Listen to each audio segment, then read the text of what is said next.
Tu as perdu, encore, et tu vas continuer à perdre. Pas parce que tu es stupide, mais parce que tu es trop bon pour ce jeu.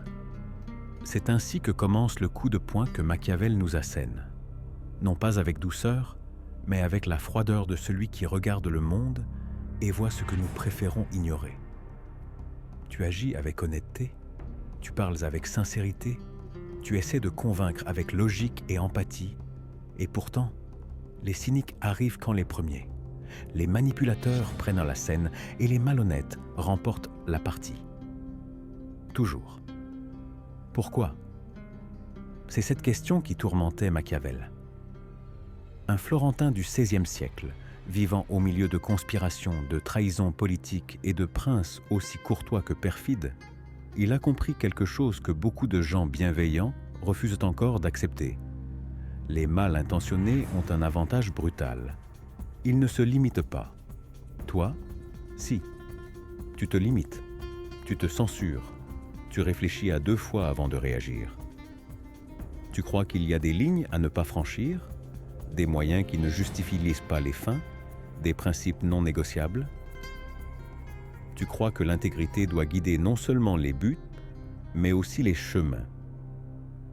Et pendant ce temps, les autres t'ont déjà piétiné, en souriant. C'est inconfortable, et donc nécessaire. Machiavel a observé l'histoire de sa ville, Florence. Mais il aurait pu observer n'importe quelle capitale moderne, n'importe quel réseau social, n'importe quelle salle de réunion ou campagne politique actuelle. Il a vu une constante. Les bons tombent. Les mauvais prospèrent. Pas parce que Dieu le veut, mais parce que le jeu est ainsi fait. Parce que le monde ne récompense pas la pureté. Il récompense le résultat. Imagine un prince gentil, idéaliste, honorable. Il arrive au pouvoir en croyant que de bonnes intentions suffisent à produire de bonnes transformations. Mais il découvre vite que le monde n'est pas un échiquier propre. Il découvre qu'il y a des espions dans sa propre cour, que les alliances sont des promesses creuses, que le peuple est instable, que les amis se vendent par commodité. Et face à cela, que fait-il? Il agit avec honnêteté? Il tente le dialogue? Oui. Et c'est pourquoi il est empoisonné au dîner suivant. Machiavel a écrit « Le prince pour cet homme », pour cet idéaliste, sur le point d'être écrasé. Et son message était clair « Apprends des salauds, ou tu seras dévoré par eux ». Mais attends, ce n'est pas exactement ce que tu voulais entendre, n'est-ce pas? Tu as été éduqué à croire le contraire, que la gentillesse engendre la gentillesse, que la raison convainc, que la lumière vaincra toujours l'obscurité. Tu as grandi dans une tradition occidentale profondément influencée par un homme nommé Jésus de Nazareth, un maître de bonté qui prêchait l'amour de l'ennemi, le pardon inconditionnel, l'humilité avant la gloire. Un homme qui lavait les pieds des autres, qui apaisait, qui accueillait. Et comment cette histoire se termine-t-elle? Par la crucifixion, l'humiliation, le ridicule, l'assassinat. La bonté absolue, dans un monde brutal, se termine ainsi, clouée sur une croix. Machiavel ne se moquait pas de Jésus. Ce qu'il disait était plus sérieux et plus dangereux. Ne confonds pas victoire spirituelle et efficacité politique. Ne crois pas qu'un cœur pur est une protection suffisante contre les intérêts du monde.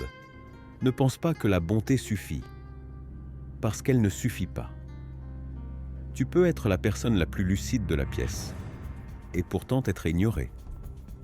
Tu peux avoir les meilleurs arguments, et être réduit au silence par un simple mème bien construit.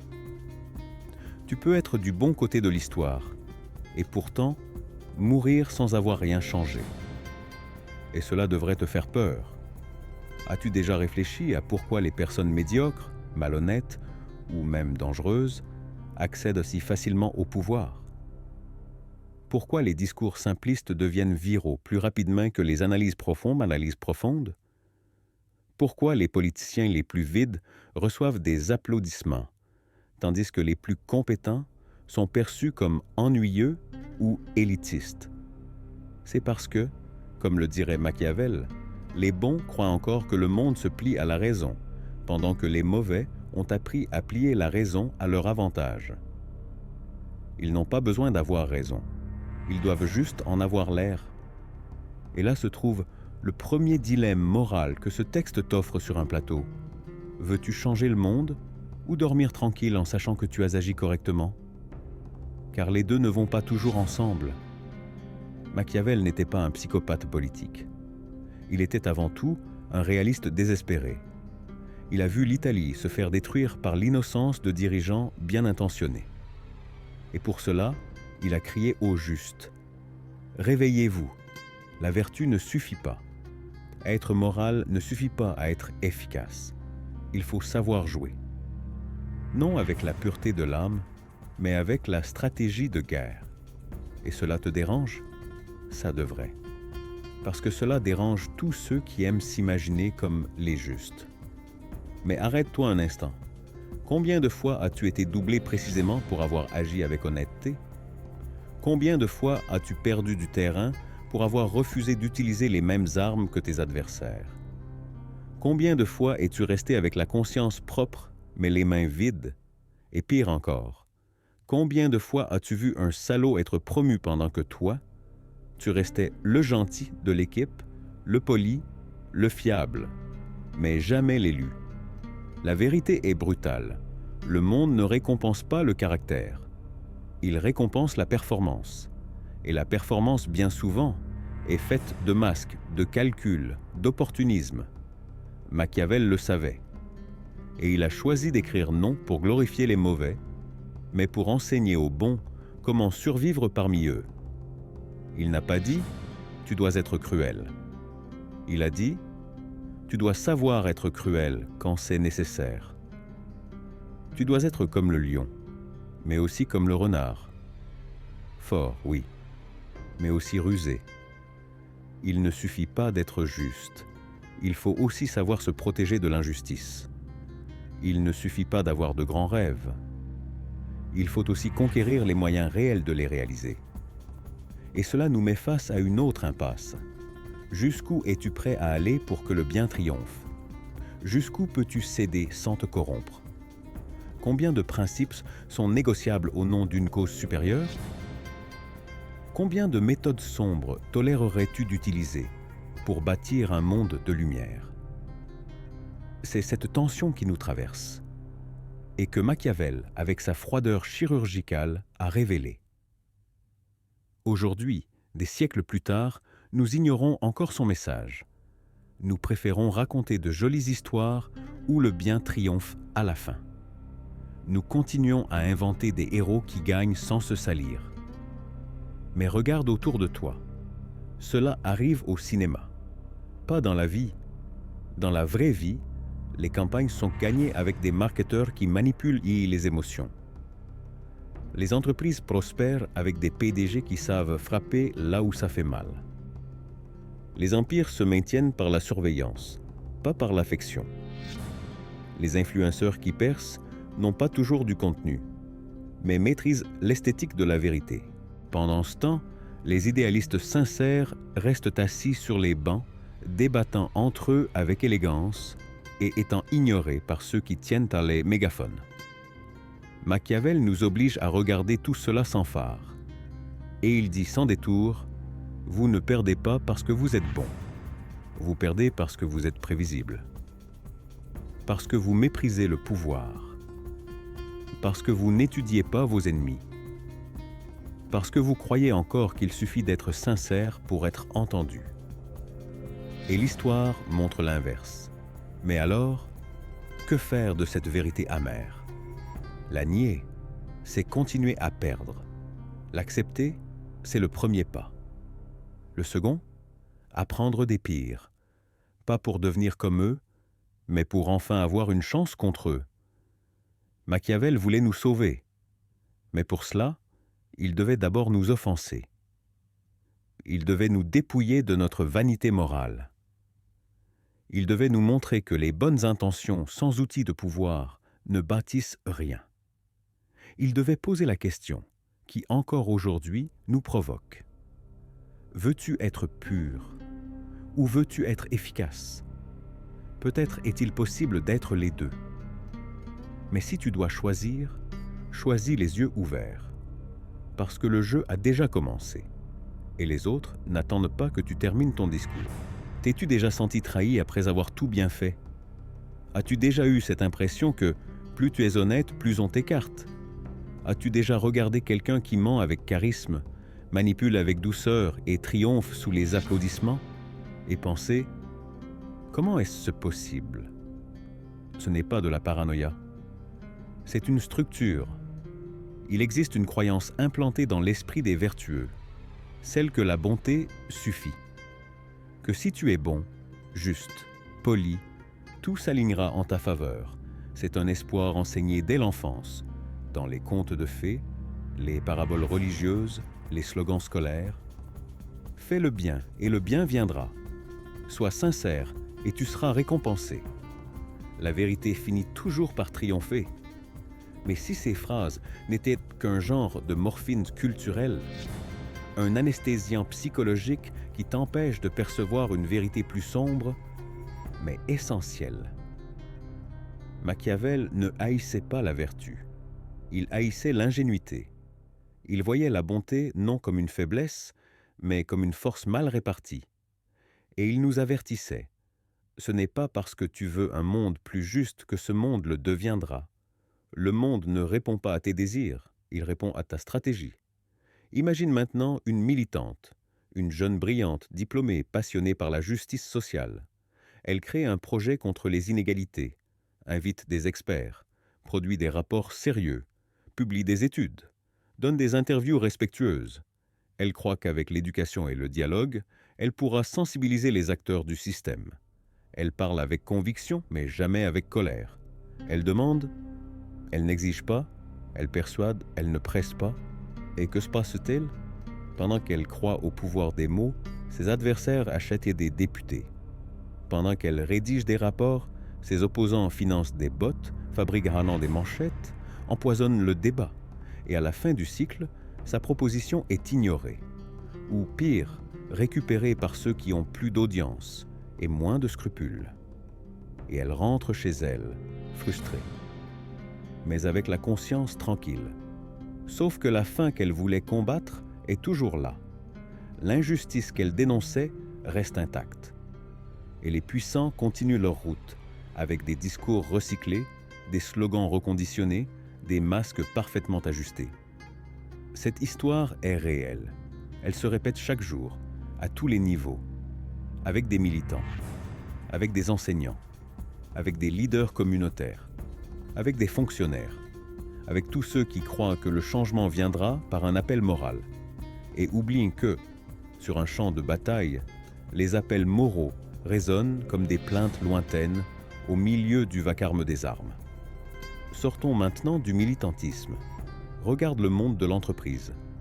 Un jeune analyste entre dans une société, disciplinée, éthique, concentrée, toujours ponctuelle, toujours au-delà des attentes. Il croit que l'effort et le mérite le mèneront loin. Mais pendant ce temps, un autre collègue joue le jeu, se fait des alliés dans les coulisses, rit aux bonnes blagues, fait preuve d'une fausse humilité devant les chefs, vole discrètement des idées, et il est promu. Le premier analyste est révolté. Il pense à démissionner. Mais il ressent aussi de la culpabilité. Parce qu'au fond, il croit peut-être qu'il n'a pas été assez politique. Peut-être a-t-il été trop sérieux. Et là, il tombe dans le piège. Croire que le problème était d'avoir été bon, alors que le vrai problème était d'avoir été seulement bon, sans calcul, sans stratégie, sans protection. Car la vérité, c'est que dans le monde réel, la bonté sans défense sera toujours dévorée par la ruse déguisée en vertu. Machiavel ne te dit pas de devenir un monstre. Il te dit que si tu ne sais pas où vivent les monstres et comment ils pensent, tu seras leur prochaine victime. Il nous pousse à abandonner la posture du martyr et à adopter celle du stratège.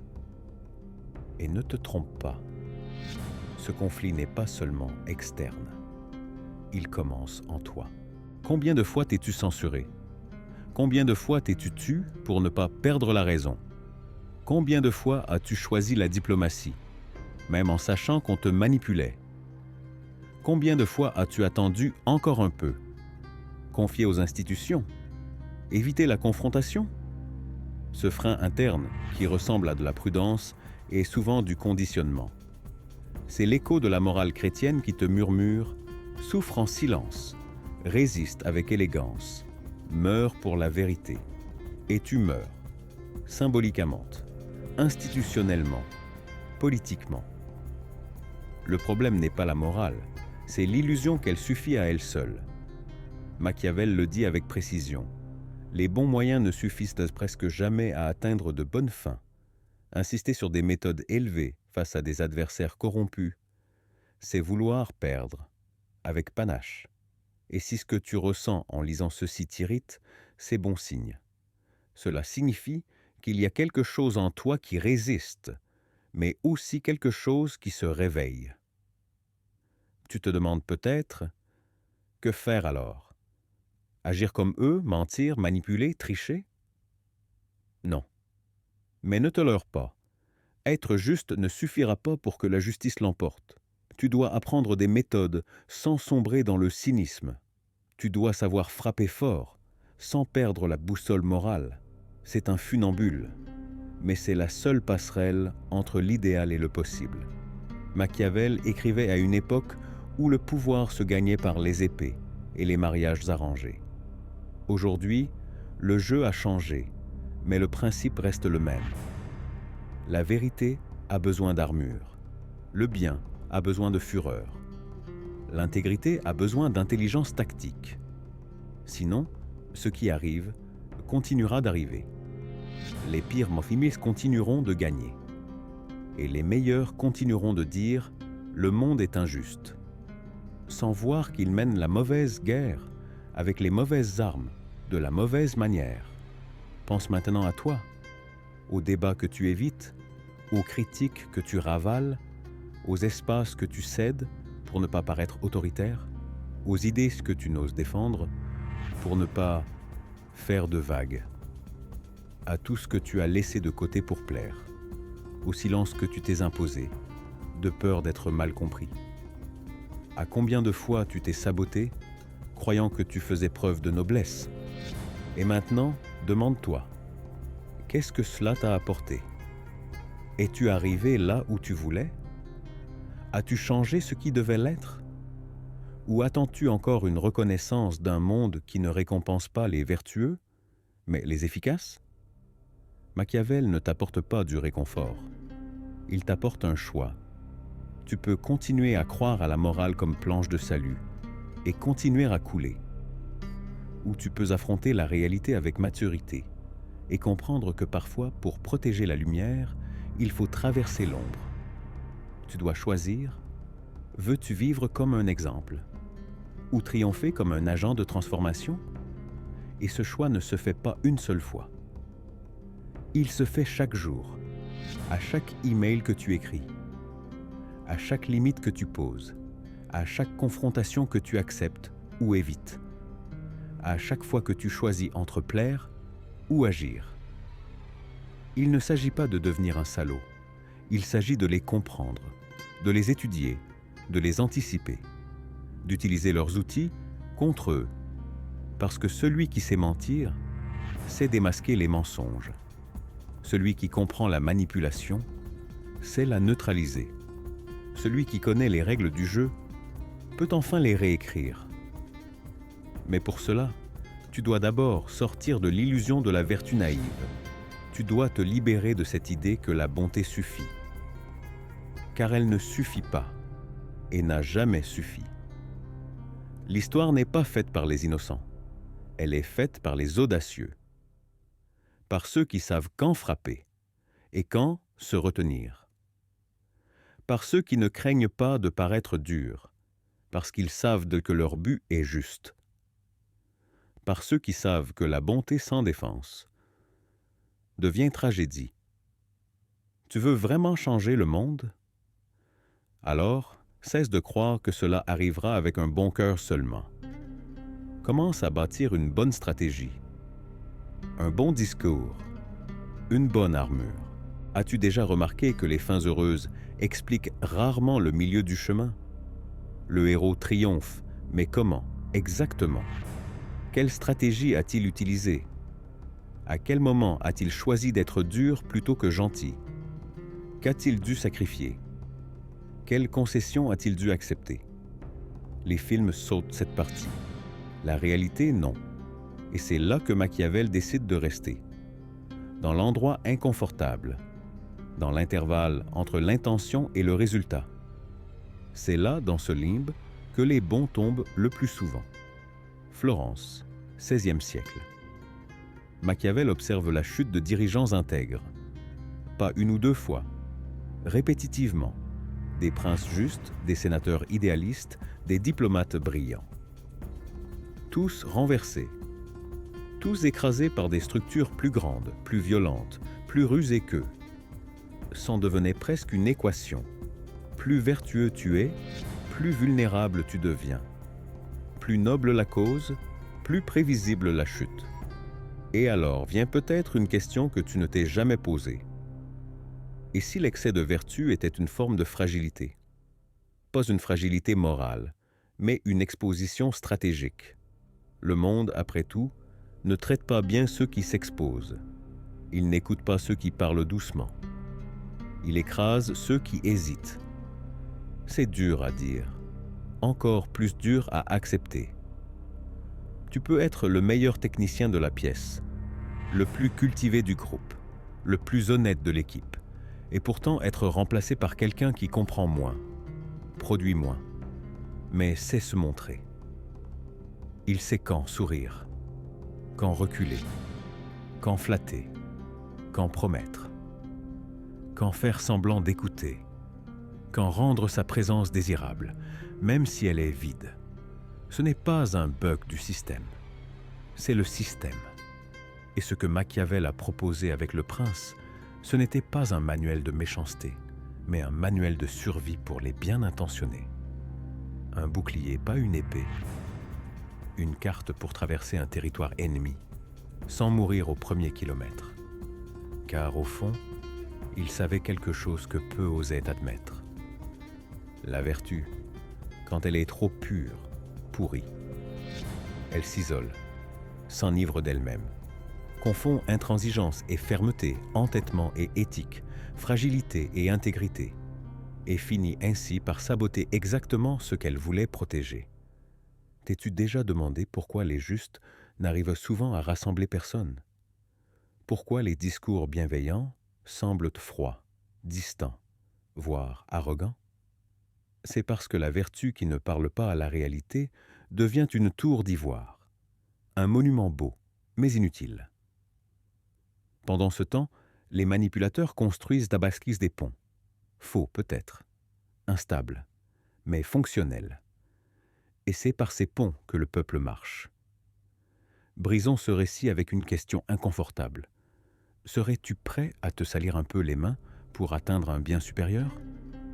Si la réponse est non, c'est ton droit. Mais sache qu'en ce moment même, quelqu'un d'autre salit les siennes pour t'empêcher d'arriver où tu veux. Et que ta pureté ne te protégera pas. Elle te paralysera. Machiavel croyait que le politicien efficace, et aujourd'hui on pourrait dire l'entrepreneur, le militant, l'enseignant, l'artiste, doit maîtriser deux langages, celui de la morale et celui de l'efficacité, et les utiliser avec intelligence en alternant selon le terrain. Tu veux guérir la ville? Alors apprends d'abord à marcher dans ces ruelles sombres. Et voici le paradoxe. Les bons, souvent, ont peur de paraître mauvais. Ils évitent les tactiques dures pour ne pas entacher leur image, renoncent à des décisions difficiles pour ne pas sembler autoritaires, reculent face à la confrontation pour ne pas perdre leur posture de civilisés. Et ils assistent, impuissants, à la prise de tous les espaces par les cyniques, ceux qui n'ont aucune image à protéger. C'est cela que voyait Machiavel. Des hommes bons, bien éduqués, épris de justice, écrasés par des voleurs charismatiques. Et peut-être le plus tragique, quand ces hommes tombent, ils tombent en silence, sans scandale, sans indignation, personne ne les venge, car leur chute est perçue comme un simple échec de plus, et non pour ce qu'elle est, le prix de la naïveté. Briser ce cycle demande du courage, pas le courage de crier, le courage de penser autrement. As-tu remarqué que beaucoup de mouvements sociaux échouent précisément au moment où ils veulent être 100% purs, quand ils refusent les alliances, refusent les concessions, refusent de négocier le langage ou l'esthétique? Soudain, le mouvement se replie sur lui-même, commence à juger ceux qui ne sont pas assez purs, écarte les alliés imparfaits, et perd alors toute sa force, devient secte, puis disparaît. Machiavel aurait dit « Vous avez confondu l'objectif avec le moyen ». Et la conséquence est brutale. Le champ politique et culturel est abandonné à ceux qui savent être flexibles, ceux qui savent céder 1 centimètre aujourd'hui pour avancer d'1 mètre demain. Ceux qui savent mentir un peu, pour dire une grande vérité plus tard. Tu trouves ça répugnant? Peut-être, mais c'est ainsi que le jeu fonctionne. Alors réponds-moi, veux-tu vraiment changer le monde ou seulement garder ta conscience propre? Parce que ces deux choses parfois s'opposent. Tu dois décider. Vas-tu continuer à lancer des fleurs sur des murailles ou vas-tu enfin chercher leurs fissures? L'histoire de l'humanité n'est pas faite que de martyrs. Elle est faite de stratèges. Des hommes et des femmes qui ont su danser avec les vents de la politique sans perdre de vue leur idéal, qui savaient quand se taire, quand parler, quand attaquer, quand reculer, et qui avaient compris que la pureté absolue dans un monde impur est une forme sophistiquée d'inaction. Et c'est pour ça que les bons perdent toujours, pas par manque de raison, mais par excès de rigidité. Machiavel ne t'invite pas à devenir un méchant. Il te donne la permission de jouer, d'agir, de te défendre, de gagner sans culpabilité. Il te dit, si tu crois vraiment en ta cause, tu as le devoir de vaincre, même si cela te coûte ton image. Parce qu'un échec vertueux ne change pas le monde. Il le console. Et c'est peut-être ça, la leçon la plus dure. Ta bonté ne sera pas retenue si elle n'est pas efficace. Ton éthique sera enterrée si elle ne sait pas se protéger. Ton intention n'a de valeur que si elle laisse une empreinte dans le réel. Alors, maintenant, face à tout cela, que fais-tu? Tu peux reculer, fermer la vidéo, dire que cette pensée est dangereuse, qu'elle frôle le nihilisme, qu'elle déforme l'éthique. Tu peux te cacher derrière l'espoir que les choses changeront naturellement. Ou tu peux faire ce que peu osent te faire, regarder ton impuissance en face et te demander « Qu'est-ce que je suis prêt à apprendre de mes ennemis ?» Crois-tu vraiment que Jésus a gagné? Parce que si l'on est sincère, brutalement sincère, tout ce qu'il a fait a échoué. Cette question, presque un péché en soi, est précisément le type de pensée qu'on nous a appris à ne pas avoir, à faire taire, à étouffer par respect, par peur, par foi. Mais c'est exactement cette question que Machiavel a posée sur la table, crue, froidement, inévitable et profondément nécessaire. Car si l'on regarde la vie de Jésus non pas avec les yeux de la théologie, mais avec les yeux de la politique, avec les yeux de Machiavel, l'histoire change. Et ce qui semblait être une gloire devient tragédie. Un homme bon, extrêmement bon, l'un des êtres les plus purs jamais enregistrés dans la mémoire humaine. Généreux, compatissant, éloquent, ferme, un visionnaire de l'empathie, un artisan des mots, un révolutionnaire de la paix. Et pourtant, peut-être justement à cause de cela, il fut trahi, abandonné, humilié, battu et assassiné comme un vulgaire criminel. Sans pouvoir, sans protection, sans stratégie de survie. Tu pourrais dire, mais il est ressuscité. Il a triomphé spirituellement. Il règne au ciel. Oui, mais nous parlons ici du monde réel, du monde de Machiavel, du monde où les corps saignent, où les décisions s'imposent par assassinat par la force, où le pouvoir détermine le sort des âmes pures. Et dans ce monde, Jésus a perdu. et il a perdu de manière exemplaire, comme perdent tous les idéalistes qui croient qu'il suffit de prêcher le bien pour transformer le mal, qu'il suffit de dire la vérité pour que le mensonge se plie, qu'il suffit d'aimer pour que la haine disparaisse. Pense un instant. Jésus guérissait les gens, nourrissait les affamés, parlait aux exclus, affrontait les hypocrites. Et pourtant, il fut rejeté par son propre peuple, réduit au silence par les chefs religieux, crucifié par une puissance impériale, abandonné par ses disciples les plus proches. À la fin, il n'y eut aucune foule pour le défendre, seulement une foule réclamant sa tête. Que nous enseigne vraiment cette histoire? Peut-être le contraire de ce qu'on nous a appris. Peut-être que la croix n'est pas un symbole de victoire, mais un avertissement. Un avertissement que dans ce monde, la bonté seule ne suffit pas. Que les purs, s'ils ne sont pas stratèges, finissent d'être dans les mains des cyniques. Que la vertu, lorsqu'elle ne sait pas se protéger, devient un spectacle public d'humiliation. Et cela est tragique. Mais c'est aussi urgent. Parce que nous continuons, encore aujourd'hui, à nous inspirer d'un modèle de pureté qui finit mort, et à appeler cela un succès. Nous continuons à utiliser la figure de Jésus comme argument pour accepter la défaite, tant qu'elle est digne. Comme si souffrir était une preuve de caractère. Comme si perdre avec grâce valait mieux que gagner avec des cicatrices. Et si c'était le contraire? Et si le véritable engagement envers le bien exigeait non seulement de la compassion, mais aussi du calcul? Si tu trouves cela hérétique, attends un peu. Machiavel voyait en Jésus le modèle parfait de l'échec vertueux. Non par mépris, mais par constat. Il observait l'histoire du Christ et y voyait un avertissement clair. Si tu veux changer le monde comme lui, fais-le autrement. Apprends de lui l'amour, oui, mais ne reproduis pas sa naïveté face au pouvoir. Ne commets pas l'erreur d'entrer dans un système brutal en pensant que la gentillesse suffira. N'accepte pas la croix comme unique destinée possible. Tu veux vraiment faire le bien? Alors commence par assumer le poids réel de ce choix. Le bien n'est pas une idée abstraite. C'est une construction politique. C'est une lutte. Une confrontation, un projet.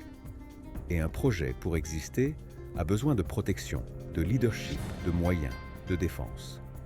Peut-être que le plus grand problème, c'est que nous nous sommes habitués à diviniser les défaites morales, à romantiser la chute des justes, à dire « il a perdu, mais il avait raison », comme si cela suffisait, comme si cela changeait quelque chose dans le réel. Comme si la conviction comptait plus que l'impact. Tu peux avoir raison, et pourtant être oublié. Tu peux avoir raison, et pourtant être effacé. Et l'histoire est pleine de tombes de gens justes, qui ne savaient pas agir. Et si je te disais qu'une grande partie des élites actuelles ont tiré des leçons de Jésus, mais pas celles que tu crois, elles ont compris que la compassion est un excellent marketing, que citer des versets crée de l'engagement, que paraître humble ouvre des portes, que tenir un discours sur le pardon, la famille et la paix peut camoufler les actions les plus prédatrices. Jésus est devenu un emballage pour le cynisme, pour l'hypocrisie, pour l'exploitation. Et les bons, ils continuent de croire que leur plus grand acte est d'accepter la douleur avec résignation, qu'on ne peut pas se battre avec les mêmes armes, qu'on ne peut ni crier, ni exiger, ni planifier, que la foi suffit, que la bonté trouvera un chemin. Mais elle ne le trouve pas. Car dans ce monde, le même que celui de Machiavel, le même que le nôtre, la bonté qui ne comprend pas le pouvoir sera toujours au service du mal qui l'a compris. Et tu peux nier cela, tu peux t'accrocher à ta pureté, tu peux répéter les mantras, mais au fond, tu le sais, tu l'as déjà vu, tu l'as déjà ressenti. Tu t'es déjà tu dans une réunion pour ne pas paraître agressif. Tu as vu un projet vital être étouffé faute de soutien politique. Tu as vu la voix de la raison être écrasée par ceux qui crient mieux. Tu as vu le cynisme gagner. Alors, pourquoi continues-tu à croire que le bien l'emportera parce qu'il est bon? N'est-il pas temps de tout repenser? N'est-il pas temps d'apprendre des erreurs de l'histoire, même les plus sacrées? Machiavel n'a pas écrit pour tuer l'espérance. Il a écrit pour la sauver d'elle-même. Pour dire que si nous voulons vraiment transformer le monde, il faut plus qu'un bon cœur. Il faut des structures. Il faut occuper des espaces. Il faut parler la langue du pouvoir pour empêcher qu'il détruise ce que nous aimons. Et si cela semble dur, c'est parce que ça l'est. Mais qu'est-ce qui est le plus dur? Ajuster ta stratégie ou continuer à échouer par fidélité à un idéal incomplet? Tu peux continuer à essayer d'être comme Jésus et finir comme lui. Ou tu peux peut-être devenir un nouveau Christ, un qui revient sur terre, voit ce qu'on a fait de son message et décide de ne plus être l'agneau, mais le lion, qui choisit de protéger ses idéaux avec intelligence, audace et stratégie. Cette idée t'effraie. Alors peut-être qu'elle touche à quelque chose de bien plus profond que la politique. Peut-être qu'elle remue la manière même dont tu as appris à exister. La manière dont tu as appris à voir la douleur comme noblesse, le silence comme vertu, la faiblesse comme élévation spirituelle. Et peut-être qu'il est temps de te libérer de cela. Si tu crois en la justice, alors batte-toi pour elle avec toutes les armes que tu as. Si tu crois en la dignité humaine, défends-la, même quand c'est inconfortable. Si tu crois en la vérité, apprends à la protéger. Sinon, elle sera détournée par ceux qui sauront utiliser son nom contre toi. Et maintenant que tu es arrivé jusqu'ici, il ne reste qu'une question. Crois-tu encore que la bonté suffit? Tu ne veux pas être le méchant, mais... Et si le méchant n'était qu'une personne qui a compris les règles du jeu avant toi? Pendant des siècles, Le Prince, de Nicolas Machiavel, a été considéré comme une sorte de manuel du mal.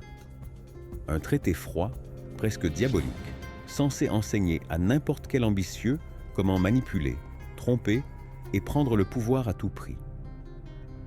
Dans de nombreuses écoles, encore aujourd'hui, le mot machiavélique est synonyme de trahison, de manipulation, de duplicité. Mais est-ce vraiment ce que Machiavel voulait dire? Ou bien a-t-on été éduqué à détester le prince, précisément parce qu'il révèle quelque chose que les puissants ont toujours su? Machiavel n'a pas écrit pour les tyrans. Il a écrit à propos d'eux. Et plus encore, il a écrit pour les gens de bien, afin qu'ils apprennent à survivre. Pour qu'ils comprennent une fois pour toutes que l'efficacité ne naît pas de la pureté, mais d'une compréhension brute de la réalité. Et la réalité, telle qu'ils la voyaient, et telle qu'elle est encore, c'est que les bons, s'ils refusent de comprendre les méthodes des mauvais, deviennent des proies faciles. Des fondations morales sans défense tactique, de belles tours, mais creuses, des châteaux qui s'effondrent en Béchisajont à la première attaque. Faisons un pas en arrière, un petit souffle. Qu'as-tu compris jusqu'ici? Tu as compris que la bonté ne garantit pas la victoire, que l'histoire est pleine de personnes justes, éthiques, généreuses et totalement vaincues. Que Jésus, du point de vue du monde, a échoué. Que les salauds gagnent non pas parce qu'ils sont salauds, mais parce qu'ils sont efficaces. Et maintenant, tu commences à percevoir. Machiavel n'est pas du côté du mal, il est du côté de la lucidité. Et à ce stade de ton cheminement, il est temps de regarder le prince avec des yeux neufs. Racontons une histoire vraie. En 1494, la ville de Florence entre en crise. Le roi de France, Charles VIII, envahit l'Italie. Les Médicis, famille qui gouvernait Florence, sont expulsés. La ville devient une république. Et un moine charismatique, Girolamo Savonarola, prend le pouvoir. Savonarola était pur, religieux, incorruptible, un véritable prophète médiéval. Il dénonçait la corruption, les plaisirs mondains, la décadence de Rome. Il organise la célèbre bûcher des vanités, où les habitants jettent nos parfums, miroirs, bijoux, livres jugés immoraux. La ville devient vertueuse, à coups de feu. Il semblait être le héros parfait, mais il a oublié un détail. Il ne savait pas jouer. Savonarola refuse de négocier avec le pape. Il appelle tous les cardinaux des corrompus. Il affirme qu'il ne répond qu'à Dieu. Résultat ? Excommunié. Il perd ses soutiens, est arrêté, torturé et brûlé vif sur la même place où il prêchait. Machiavel a vu cela, et il ne l'a jamais oublié. Savonarola avait raison, mais pas de pouvoir. Il était vertueux, mais aveugle. Et pour cela, il est devenu cendre. Tu vois le schéma ? Machiavel a appris des erreurs des bons, et il a décidé d'écrire le livre le plus dangereux de son époque, un guide pour que les futurs Savonarola sachent, au moins, comment ne pas finir empalé. Et que leur a-t-il appris ? Il a appris que le bon dirigeant, le bon militant, le bon gestionnaire, le bon citoyen, doit savoir mentir quand c'est nécessaire, doit savoir se déguiser, reculer, manipuler, dissimuler. Il doit être le lion, fort, et le renard, rusé. Il doit avoir l'air vertueux, mais être efficace. Tu te tortilles sur ta chaise en lisant cela ? Parfait. C'est exactement ce que Machiavel voulait. Car c'est dans l'inconfort que naît la transformation. Faisons une pause, une vraie respiration. Si aujourd'hui tu étais catapulté au cœur du pouvoir politique de ta ville, saurais-tu quoi faire ? Ou serais-tu détruit en une semaine ? Saurais-tu négocier sans te faire avaler ? Protéger ta cause sans la trahir ? Former des alliances sans te vendre ? Identifier quand frapper et quand te taire ? Ou bien entrerais-tu avec le visage ouvert, la parole sincère, le cœur pur, et ressortirais vaincu ? Sois honnête, car le prince cherche à éviter ce destin. Et Machiavel n'a jamais dit que le dirigeant devait être cruel. Il a dit qu'il devait savoir l'être, si le moment l'exige. Qu'il doit savoir paraître bon, même quand il agit avec fermeté. Qu'il doit protéger sa réputation publique, même quand sa stratégie demande de l'ombre, parce qu'il savait que la majorité des gens jugent avec les yeux et que la politique est une affaire de perception. Tu veux un exemple actuel ? Des études de l'Université de Princeton ont démontré que l'électeur moyen met à peine un dixième de seconde pour se faire une idée de confiance en regardant la photo d'un candidat. Oui, moins d'une seconde. Peu importe le TV, peu importe la trajectoire, ce qui compte, le visage, le ton de voix, la performance. Pendant que les bons essaient d'être profonds, les efficaces semblent fiables et gagnent. Trouve ça déprimant? Machiavel ne verrait que du réalisme, et c'est ça, le point essentiel. Il nous force à abandonner le confort des illusions. Il nous pousse à regarder le monde non pas comme on voudrait qu'il soit, mais comme il est. Tu veux savoir ce qui est encore plus troublant? Ceux qui critiquent le prince sont souvent ceux qui l'appliquent le plus, qui appliquent le prince, des politiciens qui prêchent la morale tout en conspirant, des PDG qui parlent d'écologie pendant qu'ils licencient, des influenceurs qui vendent de l'empathie en exploitant leur audience. Tous ont lu Le Prince, même sans le savoir. Et les gens de bien? Ils continuent de dire que ce livre est diabolique, continuent de croire qu'on peut vaincre le cynisme par la pureté, continuent d'espérer que ces masses choisiront l'honnête plutôt que le charismatique, et continuent de perdre. Et alors Machiavel pose sa question, sa plume aiguisée comme une lame. Veux-tu gagner ou être admiré pour avoir perdu avec élégance? C'est la question qui ne veut pas mourir, qui blesse, qui brûle, qui dérange, mais qui doit être posée. Car toute personne qui veut changer le monde doit choisir. Refusera-t-elle d'utiliser les outils qui fonctionnent? Ou apprendra-t-elle à les manier avec sagesse, avec éthique, avec but, pour protéger ce qui compte vraiment? Tu peux croire que c'est céder, mais c'est peut-être seulement mûrir. Vois-tu? La bonté ne consiste pas à ne jamais être dure. Elle consiste à savoir quand et pourquoi l'être. À faire le mal nécessaire pour empêcher un mal pire. À comprendre que parfois, protéger la justice demande du sang, pas seulement des fleurs. Tu veux changer le système? Alors apprends à le comprendre de l'intérieur. Apprends à parler sa langue, à circuler dans ses couloirs. Parce que si tu ne le fais pas, quelqu'un d'autre, avec de pires intentions, le fera.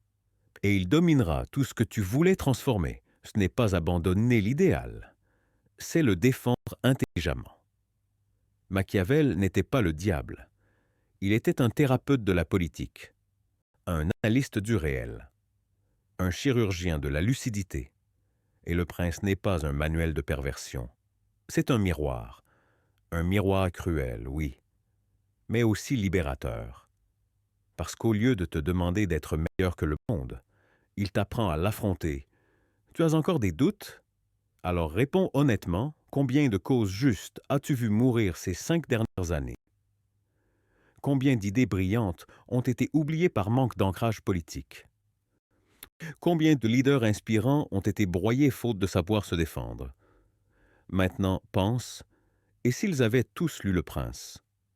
La réponse ne serait peut-être pas belle, mais elle aurait été différente. Et c'est cela qui compte.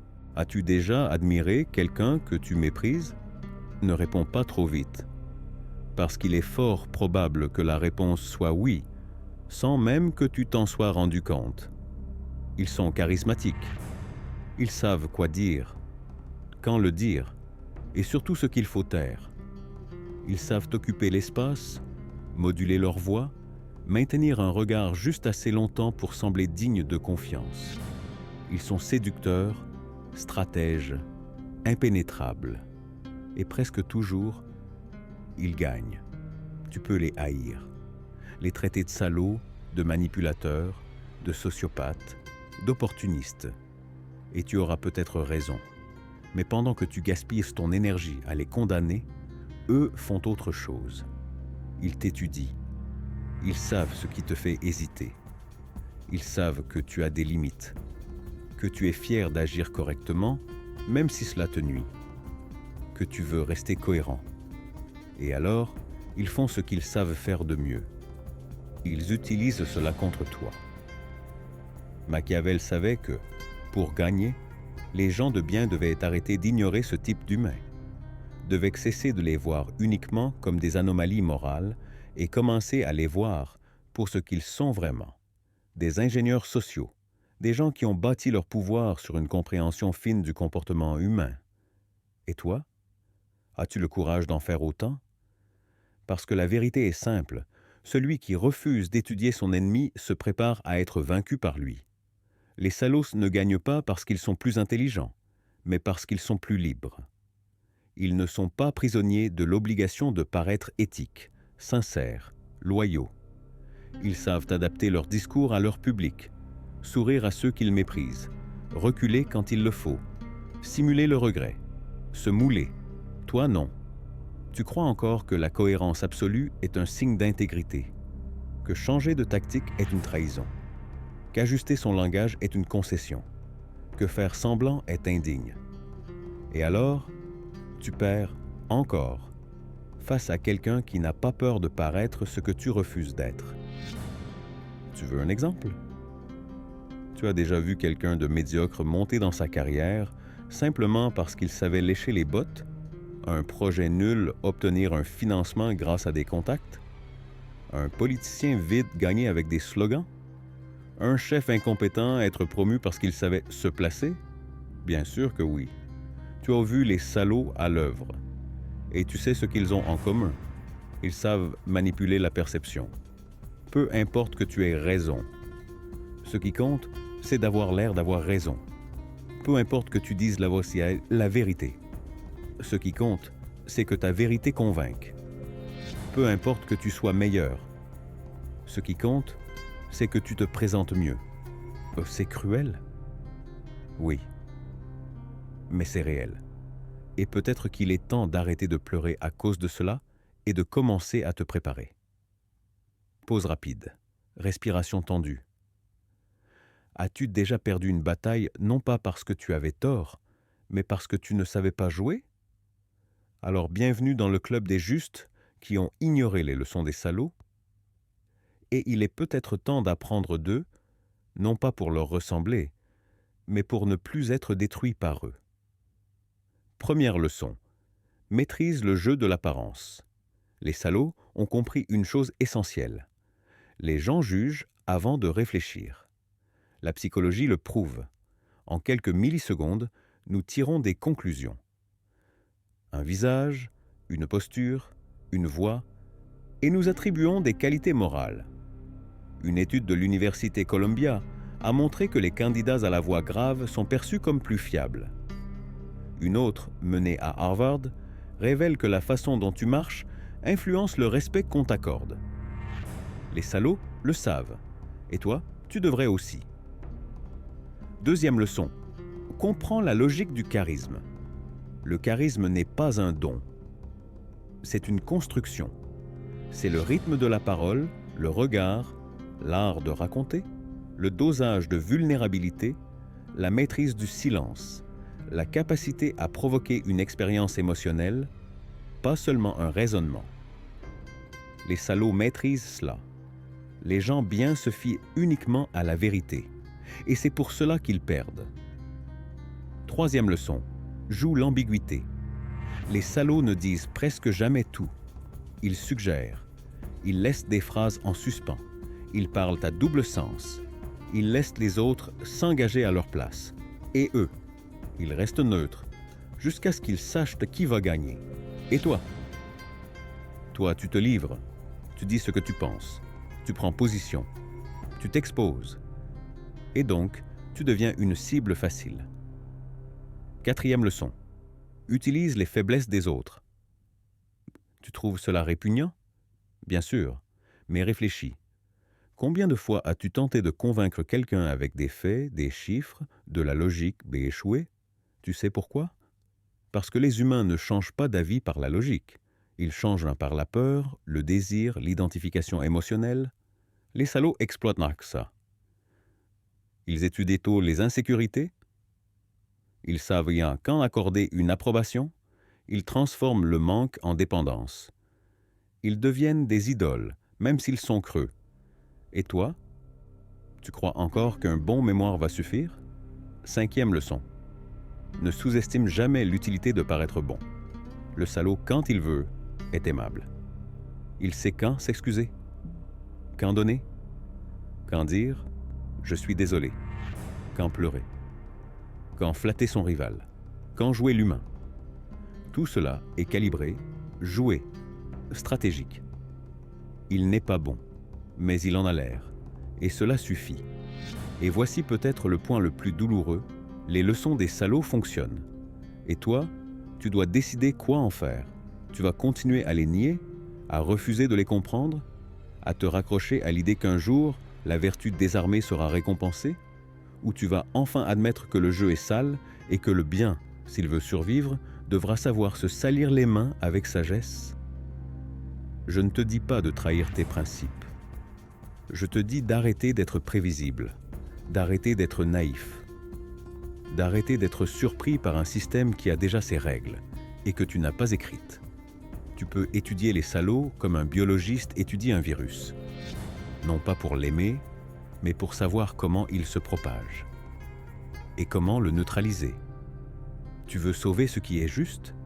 Tu veux protéger ce qui est vrai? Tu veux que le bien prospère?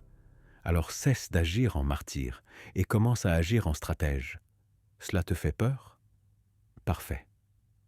C'est le signe que tu ressens encore. Mais maintenant, il est temps de penser. Et surtout, d'agir. Car eux, les salauds, agissent déjà.